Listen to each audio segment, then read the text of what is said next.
Good morning. Good morning. You know, what is the truth? People always seem to have an opinion about that. It's probably why things like Facebook and Twitter are so popular. People always have an opinion about what is true, a firmly defended opinion.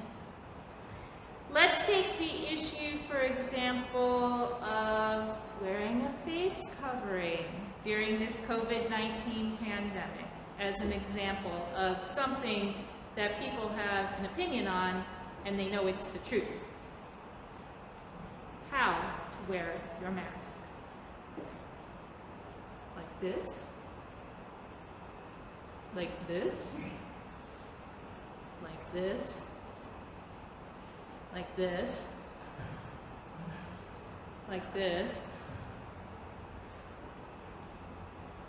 All kinds of opinions about how to wear your mask. Where to wear your mask. See that too. Do you wear it inside? Do you wear it when you're outside? Do you wear it all the time? Do you wear it while you're running? Do you wear it while you're biking? Do you wear it if you go to an outside cafe or only if you go to an inside cafe? Do you wear it if you're around people you know, people you don't know, people you kind of know but want to smile at? When do you wear the mask? People have an opinion about that. Why do you wear it? Because they told me I had to, because it's keeping me safe, because it's keeping other people safe. Lots of different opinions. Opinions about why not to wear it. I'm not even going to go there. Why or why not, you cannot ask someone to wear the mask when they're in a place where we pretty much have all agreed you're supposed to wear the mask. Or wear it correctly, or not wear it at all. Oh my gosh, there's so much truth around what we're supposed to do with this little piece of fabric. But what is the truth? What is the truth about why this mask? Well, you have to look to the right source to find the truth. And for us, the right source would be the Centers of Disease Control, or our local health department, or other health departments around the globe, and look at what the majority of folks are saying is the truth about how to keep the COVID-19 pandemic or the germs from COVID-19 from spreading to other people through your mouth and through your nose. And the truth is, if we all wear the mask, we stop spreading. Now, as Christians, we hear a familiar call as we hear the truth about wearing the face mask, which is that when I wear it to keep from giving you anything that I might have, including COVID-19. In Christians, we hear that familiar call to care for and serve and love others as much as we love ourselves. We hear that call to wear the mask because when we wear it, we say we care about other people as much as we care about ourselves. We love others in the same way that Jesus the Christ loves us. And when I wear this mask, I do it because I love others. Friends, I love strangers, I love enemies, I love neighbors. And that's the truth. Jesus asks in this passage from the Gospel of Matthew today,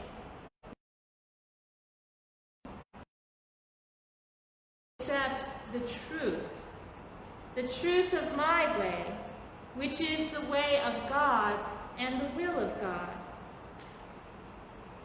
And then he says, come to me, all you that are weary and are carrying heavy burdens, and I will give you rest. Take my yoke upon you and learn from me, for I am gentle and humble in heart, and you will find rest for your souls. For my yoke is easy and my burden is light. You'll notice in those words that I just read that these are not suggestions. Jesus doesn't say, if you feel like it, you might want to come over here by me, and you might learn from me, and you might take this from me, and you might find this. No. These are commands. These are red letter words, right? Do you remember those little Bibles that the Gideons used to hand out? I might be dating myself. When I was in college, the Gideons would stand on the corner and they'd hand out the little Bibles, little New Testaments, King James Version, and you'd open them up, and every time you did something, it was in red letters. These are red letter words. The ones to pay particular attention to, because these aren't the suggestions of God, these are the commands of God, and they are being spoken by the embodiment of God, Jesus the Word. And he says, come, take, learn, find. In a time like this that we are living in this COVID-19 pandemic time, we have laid bare before us the world as it truly is. We are being shown the truth. And there's a lot of it that's very ugly. Now, we might have kind of laughed at the mask example and how everybody has an opinion on what the truth is about whether or not you should wear a mask and so on and so forth. But even that has been a point of dissension, anger, and sinful disregard for the well-being of others. Not to mention what we have laid bare before us during this COVID-19 pandemic is the much larger issues of systemic racism. And we see it just, when you stop and you actually look at it, you just see it popping up in every aspect of society. Right down to those detention centers where asylum seekers, people who long to come to this country and be a part of this country, to be a part of the land of the free, they're imprisoned on our southern borders and all throughout this land. And that's the truth. Jesus offers a way to the truth of the world as it could be. I just described a little bit of the world as it is, but Jesus shows us the way to how the world could be, and how Christians can be influencers now when we live the way of Christ. And the way of Christ, my friends, it is not complicated. It is simple. It is straightforward. And it's not easy. Jesus says, come. Come to me. Again and again. We must come when Jesus calls us. This is pretty basic, folks, right? When I was, a parent of small children, I would say, come here, calling my child away from danger, and they knew they better come here, right? It wasn't hey, if you feel like it, wander away from the road and come back to mom. It was like a come over here right now. That's the kind of command that Jesus is giving us. Come over here right now. When I call my dog, it's not because I want him to maybe come over if he feels like it. I want him to come to me right now. Jesus is calling us to come to him right now. Take my yoke, he says. Now we have to choose when we do come to take up that yoke and wear that yoke. And we wear the yoke with Christ. That image of the yoke, we don't think about it very often in our context. I mean, when's the last time that you drove a pair of oxen in your field? I'm going to have to say I've never done that. got the idea. I've seen pictures. I can look it up on YouTube, and you can too. The yoke is worn by two animals, right? So we take up that yoke with Jesus. We're allowing him to guide us, and we're leaning in with him.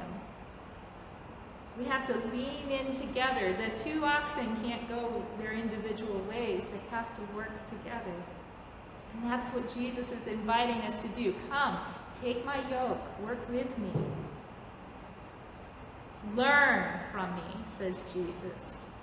You know, Matthew's Jesus is the teacher, always the teacher. Think of the Sermon on the Mount. He sits down and he teaches for, a couple, 3 chapters. Jesus is saying, learn the law, learn the way of God. Learn from my red letter words and the black letter words around the red letter words, because the red letters are what Jesus said, but the black letters are what he did, right? And what we are to do. And then Jesus says, find rest for your souls in my way. This is not the self-righteous rest at the expense or comparison to others. This is a holy rest, a rest in the way of the love of God. The yoke and the burden are always carried with Christ and with one another, and we will find that rest with the Christ as well. And my friends, this is the truth. Amen. Amen.